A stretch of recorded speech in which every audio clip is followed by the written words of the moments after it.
முருகா சரணம். நாவில் சரஸ்வதி நற்றுணையாக காக்க காக்க கனகவேல் காக்க யாம் பெற்ற இன்பம் பெருக இவ்வையகம். எல்லோருக்கும் வணக்கம். அனிதா பேசுகிறேன் யூகேலேருந்து. எல்லாரும் எப்படி இருக்கீங்க? நான் நல்லா இருக்கேன். ஸோ ஆடி மாதம் ரொம்ப கிட்ட வந்தாச்சு. ஸோ நம்ம ஆடி மாதத்துக்கான திருப்புகள்லாம் என்னென்னு பார்க்கணும். நீங்கள் தமிழில் பார்த்துருப்பீங்க. அப்போ நீங்கள் சொல்லலாம், ஆடி மாதத்துக்கும் திருப்புகளுக்கும் என்ன சம்மந்தம்? ஆடி மாதம்னாலே அம்பாளோட மாதம்.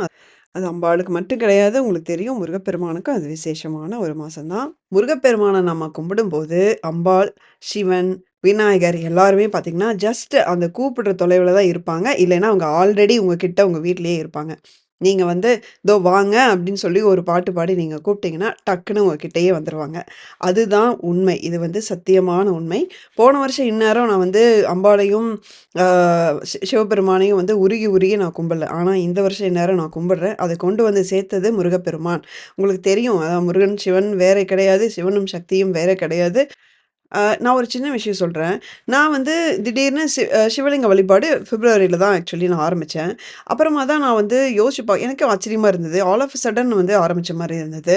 ஆனா நெறைய குறிகள் சிவபெருமான் கனவுல வந்து இது மாரி ஏகப்பட்ட விஷயம் நடந்தது, இல்லன்னு சொல்லல. ஆனா அந்த அந்த வழிபாட்டுக்கு முன்னாடி நான் ஸ்டார்ட் பண்றதுக்கு முன்னாடி பார்த்தீங்கன்னா, 21 நாள் சரணக்கமல ஆலயத்தை திருப்புகழ் வந்து நான் பாராயணம் பண்ணியிருந்தேன். அப்புறம் தான் நான் ஒரு ஒரு வாட்டி அந்த திருப்புகழ் படிக்கும்போது யோசிச்சேன். ஆமா, அதுல வந்து தகைமை, சிவஞானம், முத்தி, பரகதியும் நீ கொடுத்து உதவி புரியவே நினைத்த வடிவேலா அப்படின்னு சொல்லி 21 நாளும் குறைஞ்சது ஒரு வாட்டி நான் வந்து சிவஞானம் வேணும்னு திருப்புகழ் வழியா முருகன் கிட்ட கேட்டிருக்கேன். அது முடிஞ்சோனே அவர் சிவலிங்கத்தையே வீட்ல கொண்டு வந்து உட்கார வச்சுட்டாரு. இதுதாங்க திருப்புகழோட பவர். இந்த திருப்புகழ்கள பார்த்தீங்கன்னா, அம்பாள், சிவன், நந்தி இப்படி எல்லாரையும் போற்றி பாடி கடைசியில முருகப்பெருமான் கிட்ட ஆசை கேட்டு முடிச்சிருப்பாரு. அப்போ வந்து இவர்களுடைய எல்லாருடைய ஆசையும் ஒருங்கே நமக்கு கிடைக்கிறது தான் இந்த திருப்புகழோட விசேஷமே. நெறைய திருப்புகழ் இதுக்கு பொருத்தமா இருக்கு. ஆனா, அதுல வந்து ரொம்ப இருக்கலே பெஸ்ட்டான 4 திருப்புகழ் நான் குடுத்துருக்கேன். 4 2ஆக்க முயற்சி பண்ணேன். ஆனா, என்னால முடியவே இல்ல. ஒவ்வொன்லயும் என்ன சிறப்பு அப்படிங்கிறத நான் உங்களுக்கு சொல்றேன். நீங்க அதுல அட்லீஸ்ட் 1, 2 எடுத்து கண்டிப்பா பாராயணம் பண்ணுங்க. இந்த மாசத்தோட முடிவுல வந்து கண்டிப்பா முருகப்பெருமான் வந்து இதுக்கு செவி சாய்ப்பாரு. ஏன்னா, நம்ம ரெக்கமெண்டேஷன் போறது யார்கிட்ட? அவங்களோட அம்மா, அப்பா கிட்ட போறோம். ஸோ, இப்ப 4 திருப்புகழ் என்னன்னு பார்க்கலாம். யூசுவலா நான் வந்து பொறுமையா வாசிச்சு காட்டி, அப்புறம் அதுக்கு மீனிங்கும் சொல்லுவேன். யூசுவலி 1, 2 தான் பார்ப்போம். இன்னைக்கு 4 பார்க்கறனால பொறுமையா வாசிச்சு காட்டுனா ரொம்ப டைம் அதிகமாயிடும். அதனால நான் என்ன பண்றேன்னா, ஒவ்வொரு திருப்புகள்லயும் அதோட இன்ட்ரோடக்ஷன் குடுத்துட்டு, அதுல என்ன சிறப்பு அப்படின்னு சொல்லி சில வரிகள மட்டும் நான் வந்து வாசிச்சு காட்டி, அதுக்கு மீனிங் அப்படியே வாசிச்சு காட்டுறேன். நீங்க ஒருவேள அந்த திருப்புகழ் வாசிச்சு காட்டணும் அப்படின்னு சொன்னீங்கன்னா, நெறைய பேரு கமெண்ட் போட்டீங்க அப்படிங்கிற பட்சத்தில, நான் வேணா ஒரு ஸ்பெஷல் வீடியோவா இன்னைக்கு இன்னைக்கு ஈவினிங்கோ, நைட்டோ வேணா நான் வந்து குடுக்க முயற்சி பண்றேன். ஜஸ்ட் 4 திருப்புகழ் மட்டும் வாசிச்சு ஒரு ஷார்ட்டா ஒரு வீடியோ வந்து நான் உங்களுக்கு தரேன். பட் நீங்க நெறைய பேர் கமெண்ட்ல நீங்க சொன்னீங்கன்னா மட்டும் தான். திருப்புகழ் என்ன அப்படின்னு பார்க்கறதுக்கு முன்னாடி வீடியோக்கு ஒரு லைக் போட்டுக்கோங்க. சேனலுக்கு புதுசா இருந்தா சப்ஸ்கிரைப் பண்ணிக்கோங்க. உங்களுக்கும் முருகப்பெருமானுக்கும் நடுவுல இருக்கும் தூரத்த குறைக்கிற மாரி பல முயற்சிகள் வீடியோ வடிவத்தில நான் எடுத்துட்டு இருக்கேன். அதுக்கு நீங்க எப்பயும் ஆதரவு தரணும் அப்படின்னு வேண்டிக்கிறேன். முதலாவது திருப்புகழ். திருப்புகழ் எண் 206 சுவாமி மலைக்கான திருப்புகழ். எந்த திகேனம். இதோட தாளம் தான் இதுல ரொம்ப ஸ்பெஷல். மொத்தம் 8 பாட்டு. அதுல 3, 3 லைனு. இதுல 1 படிக்கிறேன் பாருங்க. 3 படிக்கிறேன். "சந்தித் தரகர சிவசிவ சரணென கும்பிட்டெனையடி எவையென தலைமிசை தங்கப் புளகிதம் எழுஇரு விழிபுனல் குதிபாய தந்தத் தனனன தனனன தனனன தந்தத் தனனன தனனன தனனன தந்தத் தனனன தனனன தனனன தனனானா." இதுதான் அதோட தாளம். இப்போ அடுத்த 4 ஸ்டான்ஸாலாம் இதே மாரி 3 படிக்கிறேன். "கந்தச் சடைமுடி கனல்வடி வடலணி எந்தக் குயிரெனும் மலைமகள் மரகத கந்தப் பரிமள தனகிரி உமையருள் இளையோனே." எவ்ளோ அழகா இருக்குல்ல? Oh my God! சூப்பரா இருக்கு. ஸோ, இதுல வந்து முக்கியமான வரிகளுக்கான வந்து நான் அந்த மீனிங் வந்து அப்படியே வாசிச்சு தான் காட்டப் போறேன். அதே மாரி இப்ப நான் கடகடன்னு வாசிச்சதுல ஏதாவது தப்பு இருக்கலாம். ஏன்னா 2டே 2 தடவ தான் நான் படிச்சு பார்த்தேன். எனக்கு திருப்புகழ் புதுசு தான். மன்னிக்கவும். கிட்டத்தட்ட ஒரு 2வது, 3வது ஸ்டான்ஸால இருந்து தான் சொல்லப் போறேன். "இந்த உடலில் இருக்கும் பொழுதே என் உயிர் நிலை பெறுவதற்காக, தாமரை போன்ற அழகிய உன் திருவடிகளில் மனமுள்ள மலர்கொண்டு என் சித்தமும் மனமும் உருகி, சிறந்த வேதங்களில் சொல்லப்பட்ட முறைப்படி உன்னைச் சந்தித்து, ஹரஹர சிவசிவ சரணம் என்று நான் உன்னைக் கும்பிட்டு, உன் இணை அடிகள் என் தலைமிசை பொருந்த, என் உடல் புளங்காதிதம் அடைய, என் இரு கண்களிலும் ஆனந்தக் கண்ணீர் அருவி போல் குதித்துப் பாய, மின்னற் கொடி போன்ற இடையுடைய தேவதையாம் தேவயானையின் அழகு முன்னே விளங்க, திருநடனமிடும் உன் திருவடிகள் அழகுடன் பொலிய, இந்த அழகான சபையில் எனது உள்ளம் உருகுமாறு வந்தருள்வாயாக அப்படின்னு சொல்லி முருகப்பெருமான வந்து அவரு கேட்டு பாடுறாரு. அடுத்தது அந்த கந்தச் சடைமுடி படிச்சேன் இல்லைங்களா? அதுக்கான அர்த்தத்த படிக்கிறேன். வாசம் மிக்க ஜடாமுடியையும், நெருப்பு போன்ற நிறமுள்ள உருவத்தையும், வெற்றியையும் கொண்ட எம் தந்தையாம் சிவபிரானுக்கு உயிர் போன்ற மலைமகள், மரகத பச்சை வடிவழகி, சந்தன மணம் வீசும் மார்பினை உடையவளாகிய உமாதேவி அருளிய இளையவனே, தாமரை மலர் பீடத்தில் ஏறி அமர்ந்துள்ள திருமகள், குலமகள், அழகிய பொற்கொடி போன்ற இடையை உடைய லக்ஷ்மி தேவியை மணந்துள்ள திருமாலின் மருகனே, நறுமணம் வீசும் சோலைகள் விளங்கும் குருமலை என்ற சுவாமி மலையில் வீற்றிருக்கும் பெருமாளே. பாருங்க, எல்லாரும் வந்தாச்சு இந்த ஒரே பாட்டுல. அதாவது நம்ம கேட்கறது முருகப்பெருமான் கிட்ட தான் நம்ம வேண்டி கேட்குறோம் அப்படின்னாலும், சிவன், பார்வதி, திருமால், லக்ஷ்மி எல்லாத்தையும் போற்றி அவர்களோட சிறப்பை வந்து சில வார்த்தைகளால் சொல்லி அதுக்கப்புறம் முருகப்பெருமான் கிட்ட முடிக்கிறது தான் சிறப்பே. நம்ம வந்து அவர்களை போற்றி பாடும் எந்த துதியும் வீணாகாது. அவர்களுடைய அருளாசி நமக்கு கண்டிப்பாக கிடைக்கும். இது போக போக அடுத்தடுத்து வர திருப்புகழில் இந்த போற்றி பாடுதல் அதிகமாயிட்டே போகும். இப்போ பாருங்க. திருப்புகழ் எண் 223 சுவாமி மலைக்கான திருப்புகழ் நாவேறு பாமனத்த. இதுதான் திருப்புகழோட ஆரம்பம்.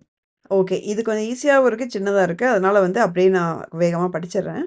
நாவேறு பாமணத்த பாதார மெய் நினைத்து நாலாறு நாலுபற்று வகையான நாலாரும் ஆகமத்தின் நூலாய ஞானமுத்தி நாடேறு நான் உரைத்த நெறியாக நீ வேர் எனாதிருக்க நான் வேர் எனாதிருக்க நேராக வாழ்வதற்குன் அருள் கூற நீடார் சராசரத்தின் மேலே பராபரத்தை நீ காணன ஆவணச் சொல் அருள்வாயே சேவேரும் ஈச சுற்ற மாஞான போத புத்தி சீராக வே உரைத்த குருநாதா தேரார்கள் நாடு சுட்டு சூரர்கள் மாலவிட்டு தீரா குகா குரத்தி மணவாளா காவேரி நேர் வடக்கிலே வாவி பூ மணத்த கார் சுவாமி வெட்பின் முருகோனே கார்போலும் மேனிமெற்ற மாகாளி வாழை சத்தி காமாரி வாமி பெற்ற பெருமாளே. இது நான் வந்து ஒரே ஒரு தடவை தான் படித்தேங்க. ஸோ இன்னொரு 2-3 வாட்டி படித்தா கண்டிப்பாக ஈஸியாக வந்துடும். இது கொஞ்சம் எளிமையாகவும் இருக்குது. இதோட அர்த்தத்தை வந்து நான் இப்போ அப்படியே நான் படிக்கிறேன், நீங்கள் கேளுங்க. ஃபுல்லாகவே படிக்கிறேன். ரொம்ப நல்லாயிருக்கும். நாவில் இருந்து வெளிப்படும் மலர்களின் நறுமணம் கமழும் பாத தாமரையிலேயே நினைத்து நாலாறு நாலு பற்று வகையான அங்கே என்ன சொன்னால் அது 28 சிவம் சம்பந்தத்தை உடையதும். அதாவது நாலாறு நாலு பற்றுனா என்ன சொல்கிறாருன்னா 4 6ஆல் பெருக்கி அது கூட 4ஐயும் சேர்த்தோம் அப்படின்னா 28 வருது. அப்படி எழுதியிருக்கார் அவர். நாலாரும் ஆகமத்தின் சயை கிரியை யோகம் ஞானம் என்ற 4 பாதங்கள் பொருந்தினவாகவும் உள்ள சிவகாம நூல்களில் கூறப்பட்டுள்ள ஞானமுத்தி நெறியே நாள்தோறும் நான் உன்னை அனுஷ்டிக்கும் நெறியாகவும் நீ வேறு என்றில்லாமலும் நான் வேறு என்றில்லாமலும் ஜீவாத்மாவும் பரமாத்மாவும் ஒன்றுபட்ட நிலையில் நேர்பட்டு வாழ்வதற்கு உன் கிருபை பெருகி பெருமை பொருந்திய 6 ஆதாரங்களையும் கடந்து ஹஸ்ராரத்தில் பெரிய பொருட்களெல்லாம் பெரிய பொருளான சிவத்தை நீ காண்பாயாக என்ற அந்த ஐக்கிய வசனத்தை உபதேசித்து அருள்வாயாக.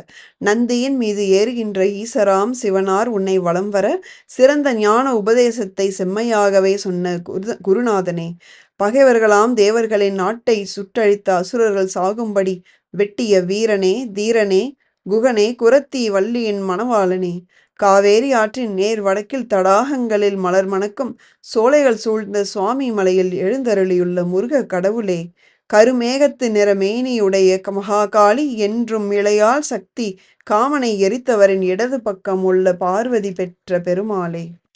இதில் அருணகிரிநாதர் சிவ ஆகமங்கள் பற்றி சொல்கிறாரு, பக்தி மார்க்கங்கள் பற்றி சொல்கிறாரு.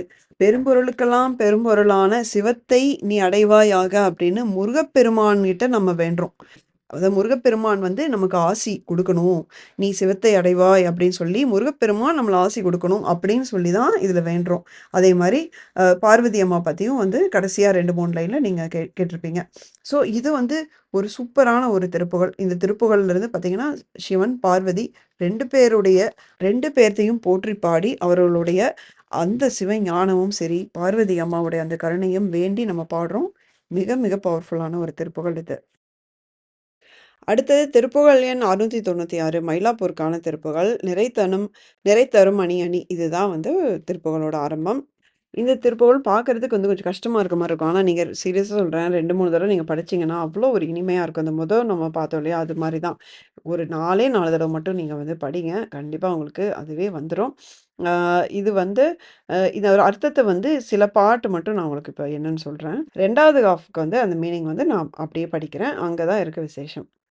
பராசக்தி சிவத்தினின்று பிரிவுபடாதவள் சிவன் தேவி சம்புவின் சக்தியுமை எல்லா உலகங்களையும் அருளிய அருள் கொண்ட அழகி அச்சம் தருபவள் மும்மூர்த்திகளுக்கும் மூத்தவள் நூற்றுக்கணக்கான நூல்களும் உபதேச ரகசிய பொருள்களும் ஆய்ந்துள்ள பகவதி சூரியன் சந்திரன் ஆகிய 2 சுடர்களும் தரிக்கின்ற மூல தேவதை இமயமலை அரசன் மகள் கௌரி பல உருவினவளான அழகி படர்ந்த சடையுடைய சிவபெருமானது இடது பாகத்தில் நீங்காது விளங்கும் பார்வதி தேவி பெற்ற தலைவனே.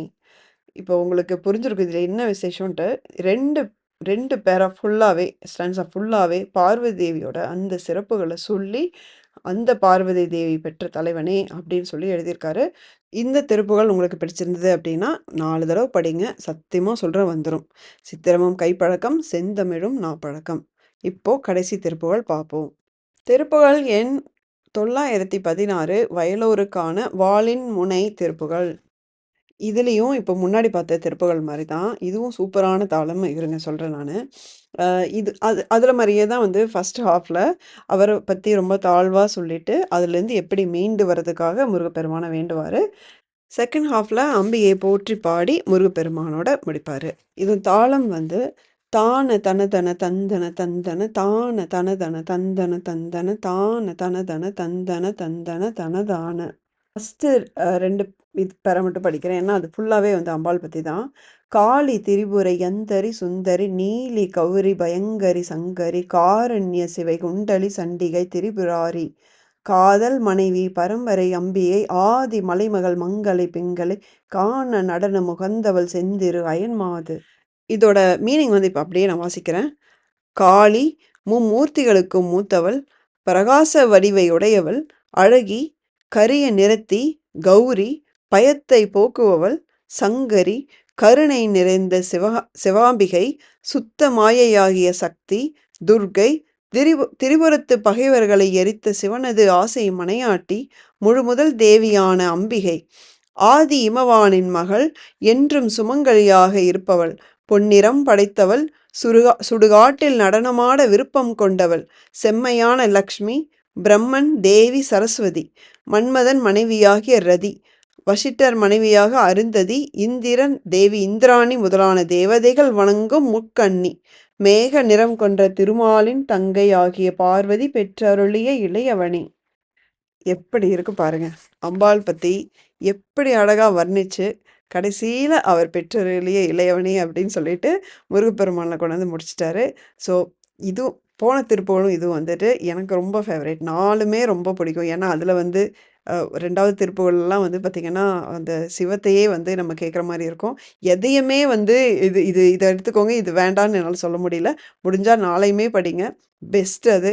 இல்ல முடியல அப்படின்னா, அட்லீஸ்ட் ஒரு 2வது படிங்க. நீங்க கண்டிப்பா கமெண்ட்ல சொல்லுங்க. இந்த 4ல வந்து நீங்க எது படிக்க போறீங்க அப்படின்னு கண்டிப்பா கமெண்ட்ல சொல்லுங்க. ஸோ ஆடி மாசத்துல இந்த திருப்புகழ்லாம் பாராயணம் பண்றோம். சிவபெருமானுடைய பார்வதி தேவிய ரெக்கமெண்டேஷனோட முருகப்பெருமான்ட்ட போறோம். அதுக்கப்புறம் அவர் எப்படி நோ சொல்றாருன்னு பார்க்கலாம். இந்த வீடியோ பிடிச்சிருந்தா லைக் பண்ணிக்கோங்க. மறக்காம சப்ஸ்கிரைப் பண்ணிக்கோங்க. அடுத்த வீடியோல பார்க்குற வரைக்கும் முருகா சரணம்.